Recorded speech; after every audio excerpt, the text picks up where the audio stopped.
Weird Al. Weird Al, I've said this a million times, but he's the least weird human being that I know in music, in the entertainment business anyway. He's just a great guy, and he's super smart. And if you get me going off, I'm just such a personal fan, then I'll just keep going for hours. I just admire him. I think he's great. He's a great cat.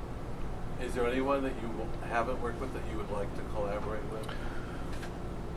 I'm just so passive. I kind of sit and wait for things to kind of happen. And on the new album, Regina Spektor sings a song with me, and that was great. I mean, if we ever do it again, we'll probably just sit down at the piano and just do something. This was a little the nature of recording.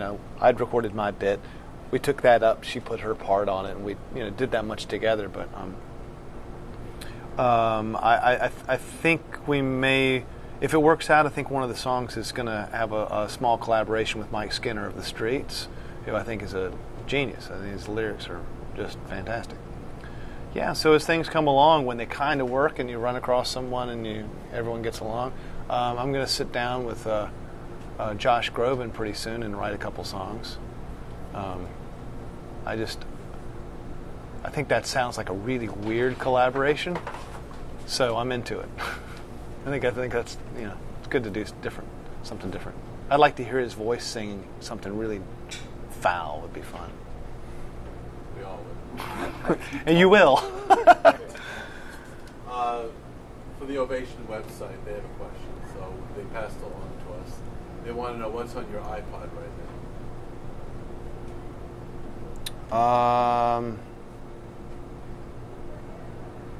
I don't know. What's on my iPod right now? I haven't really been carrying my iPod around because I've been making my record.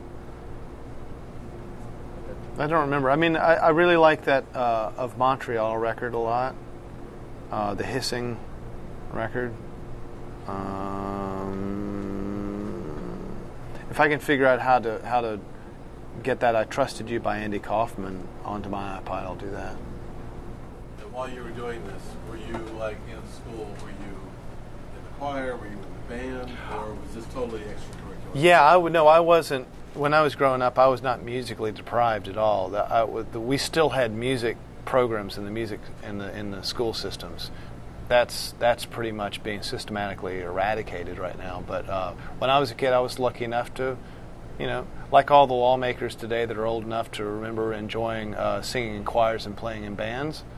That's what I did. That's what we all did. I have no idea why anyone would vote, step towards taking music out. But as a kid, I had all of it I could stand. Choir, playing the recorder. Remember those little recorder things?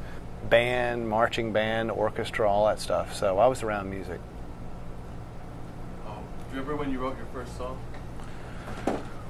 When I was a kid, I was always making up songs in my head, and usually it would be like in the cafeteria line or something I would space out. I'd say that was about 7 or 8 years old, and I was making up songs in my head. I finally wrote one down once I learned to read music, then I learned to write it. So when I was maybe 9, I wrote my first song down on staff paper, and it took a long time. But my daughter Gracie, she's 8 years old, and she wrote a really sophisticated, developed song, much more than I could have ever done, like last year. So it can be done. I guess maybe I just didn't have as much music in my house as she's got. That would explain why her song is better than mine was. Are you going to record her song? Oh, I recorded it for her. She and her friend played piano, and she sang it. And I didn't tell her what to do. I just recorded it. She wasn't happy. She thought I took the wrong take. But as producer, I took the honest take, and she wanted the one that was in tune. Artist. Do you think are we seeing the beginning of her career? Oh man, I don't know if my kids want to play music or not. I mean, I was intense about it. Like there was no changing my mind. They've got interest. My kids have interest in a lot of things. I was very single tracked, one single track mind, and they're more Renaissance than I was. So they may never They may have a career in something completely different and then sit down at the piano and blow you away just because they feel like... I like that. They do a lot of stuff. Going back to your songs so all those early songs that you didn't write down, yeah, are they lost forever, or are there things that you remember later on? No, when I was a kid, I recorded everything on a little cassette recorder. So I'd write a song, and I'd play it and record it, and I still got them. Any of those songs have ended up in your repertoire today? Or the songs I wrote when I was 10 years old have not ended up on my albums, but they're surprisingly similar. They're not that different harmonically, structurally. When I would write lyrics, there was a sense of humor in them that when I would play them for someone, an adult, they didn't know I was joking, which is just the same way now. If I play my music for adults, not many of them know that they're joking.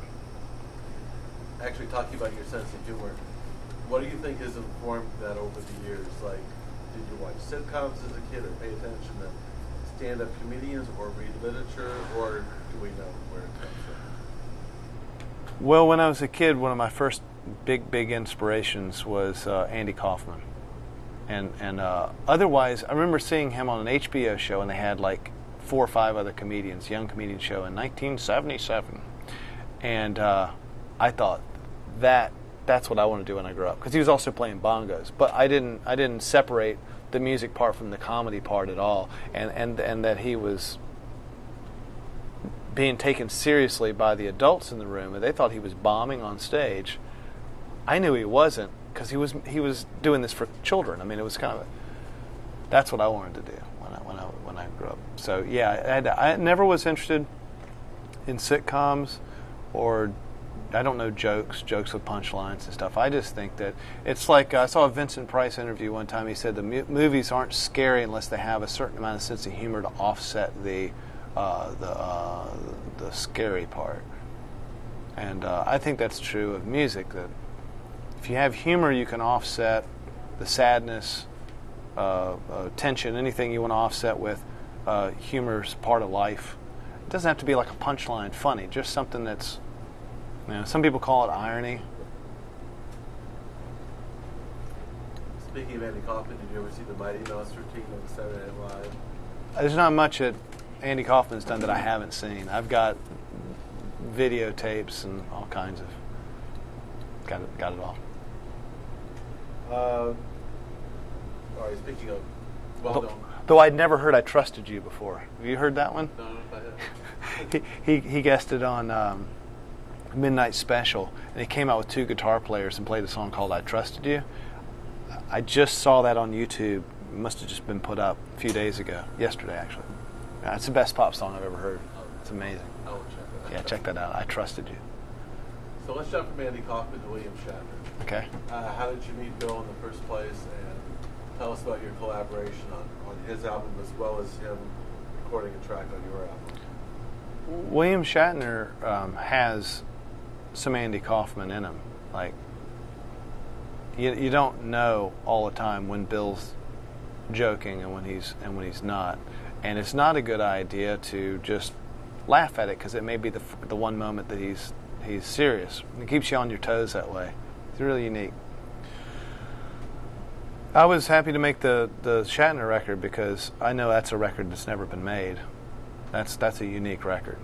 So how often do we get to do that in the 21st century? Not often. So I'm happy to have gotten to take his talent and do something with it that meant something.